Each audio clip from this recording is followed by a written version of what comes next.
Bienvenidos a Fortaleza Press Noticias. A continuación presentamos los objetos con historia del destacado periodista y documentalista español Juan G. Vallejo. Juan Jesús Vallejo nos muestra los objetos arqueológicos conseguidos durante más de 30 viajes por el mundo. Aquí la nota.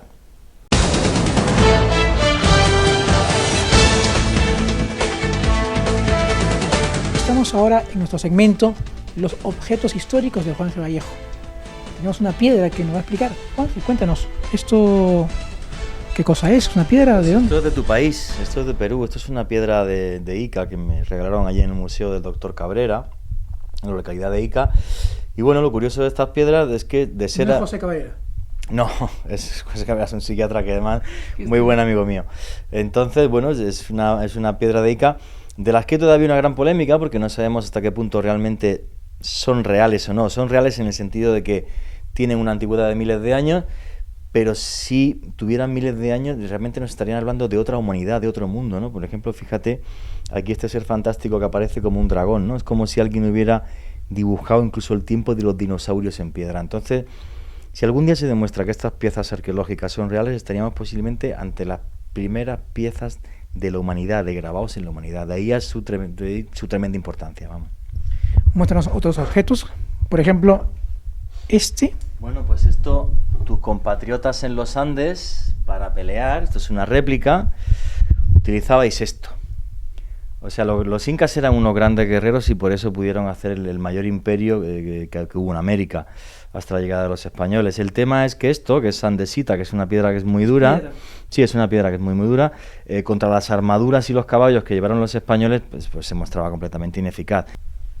¿Está compuesta de...? Es tripa de vaca, igual que esto, por ejemplo, que es un objeto indígena de la zona argentina, que es una boleadera, pues esto es tripa de vaca y lo que te enseña es igual, es tripa de vaca que hace que el cuero sea más duro y más manejable a la hora de golpear. ¿Este objeto de aquí?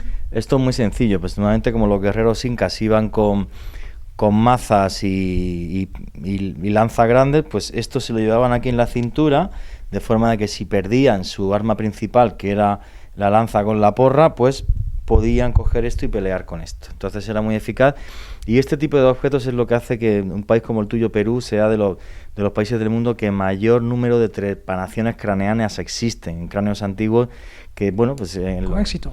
Sí, seguían vivos, además con algunos golpes realmente tremendos. ¿Un plano de detalle? ¿El material que está compuesto? Igual, es andesita con tripa de vaca.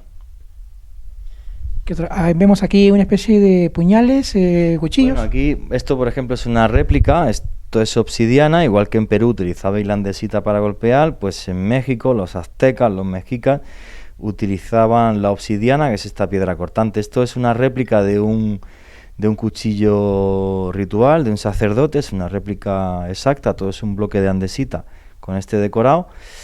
Y entonces, nada, pues el sumo sacerdote cogía esto así, a la víctima, cuando se hacían sacrificios rituales, pues le golpeaba el esternón, se lo abría, metía la mano, arrancaba y le sacaba el corazón, incluso latiendo, comentan las crónicas. Todos los pueblos antiguos han practicado los sacrificios rituales. Yo soy andaluz, en el sur de España, en Andalucía, hace 2000 años no solamente hacíamos sacrificios, sino que además éramos caníbales, por ejemplo.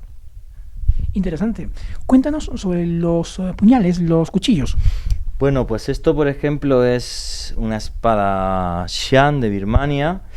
Los Shan se conocen como los señores de la guerra, entonces, bueno, pues son espadas que son todo hecho en una talla de madera. Esta pues puede tener unos 2 siglos más o menos, y bueno, pues denotaba rango social. Fíjate, bueno, pues es una madera noble, rango social, y solamente podía llevarla pues un gran guerrero que además tuviera detrás de sí, ¿no? Y mandara un gran ejército.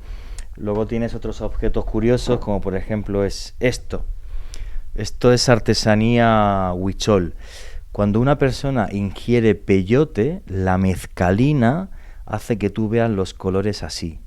Entonces, después del trance chamánico y de los trances que tenían también los artistas, no solamente los chamanes, pues los artistas dibujaban lo que veían, y lo que veían cuando toman peyote es esto. Las drogas alucinógenas como la ayahuasca, el peyote o los hongos son parte de la historia de todos los pueblos, como por ejemplo es la ingesta de alcohol en Europa, donde se practicaba, por ejemplo, ciertos rituales, en las fiestas bacanales en Roma, dionisíacas en Grecia. Es algo completamente normal y común en todos los pueblos primitivos. Terminamos con los puñales, ahí veo como un machete. A ver, cuéntanos un poco la historia de estos instrumentos de guerra. Esto, por ejemplo, es una tirada exclusiva que hizo, cuidado que esté corta, pero bien. Esto lo hizo Aceros de España para la serie América Mítica de Televisión Española. Este cuchillo lo llevé yo 3 meses a la cintura y con esto he cortado yo troncos en el Amazonas. Veráis que está mi nombre ahí grabado y la expedición que fue a América Mítica, que fueron 3 meses por las selvas de América. Entonces, bueno, pues fue una tirada especial, se hicieron 30 cuchillos, casi todos para regalo y ya está. Entonces lo guardo como casi parte de mi vida, ¿no? Que es la realidad, ¿no? ¿Aquel machete que tiene una funda? Este lo compré en Chichicastenango, Guatemala. Esto es una réplica de las espadas que llevaban los antiguos hacendados. De hecho, por ejemplo, fíjate, la simbología es muy importante en todos los objetos. Fíjate el caballo, ¿por qué? Porque los hacendados, los españoles, eran los que llevaban caballos, ¿no? Los que luego fueron los dueños de la tierra. Entonces, pues es un machete pues un poco más fino que los que se utilizan normalmente en América Latina, porque el que lo llevaba no estaba cortando tronco precisamente en la selva, sino que lo tenía como adorno para defenderse, porque ¿verdad? Que corta increíble, para defenderse sobre todo y por si tenía que cortar algo de maleza para poder avanzar con el caballo. ¿De cuándo data? No, esto es una réplica, esto no es... ¿El original de cuándo, de qué época sería? El original, pues a partir del siglo XVII, XVIII. Hombre, si quieres ver una cosa antigua, mira esto. Esto que hay aquí, esto es de Anatolia. Estos son cuchillas de sílex. Estas son para desgarrar carne, esta tiene unos 11.000, 12.000 años de antigüedad. Sí. Y esto es una punta de flecha que no la pudieron acabar de hacer bien. Estos son instrumentos humanos de cuando el hombre, pues casi que todavía estaba en las cavernas, por ejemplo. Esto es original. Sí, eso es original, sí. Mira. No, pincha increíble. ¿Lo sientes? Entonces, cuando quemabas carne, pues para poder desgarrarla bien, pues utilizar ese tipo de instrumentos hace que puedas tener mucho más aporte de proteínas. ¿Sí? ¿Qué valor tendría esto hoy en día? ¿O tiene? No, tiene un grandísimo valor. O sea, ¿Valor histórico? Bueno, valor histórico sí, valor histórico pues claro que lo tiene, porque son unos instrumentos humanos de hace 10, 11.000 años. Pero bueno, tengo también alguna otra pieza arqueológica.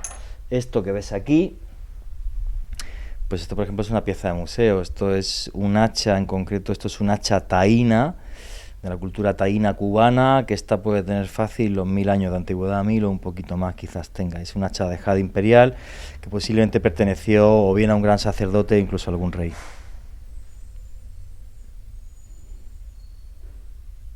Parece un jabón.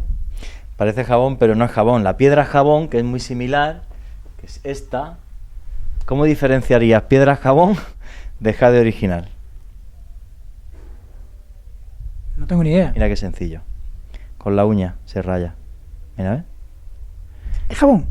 No, es una cosa que se llama piedra jabón, que es con la que engañan a todos los turistas en el mundo. Yo, sabiendo que era piedra jabón, lo compré, pero pagué muy poco por ella. El tema es que lo hacen en Egipto, lo hacen en toda América, la piedra jabón está por muchos sitios. Es una piedra que, si lo tomas con la cámara, mira cómo se raya. Lo que pasa es que la gente, si lo pules por fuera, parece una cosa increíblemente dura, perfecta, parece granito, no. No vale nada. Se talla muy fácil y no vale nada. Esto, en cambio, es carísimo. No tiene nada que ver. Pero bueno, hay que saber diferenciar las piedras, si no te engaña.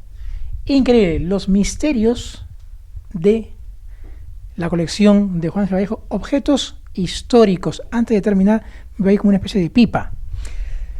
Sí, esto es de China. Esto es una pipa para fumar opio. Ten en cuenta que con el opio se lleva traficando hace unos 5.000 años. Entonces, pones el opio aquí, lo introduces aquí dentro. Esto se pone en una bandejita con agua muy caliente y por aquí aspiras y fumas el opio. Lo cual no es hacer pedagogía, ¿eh?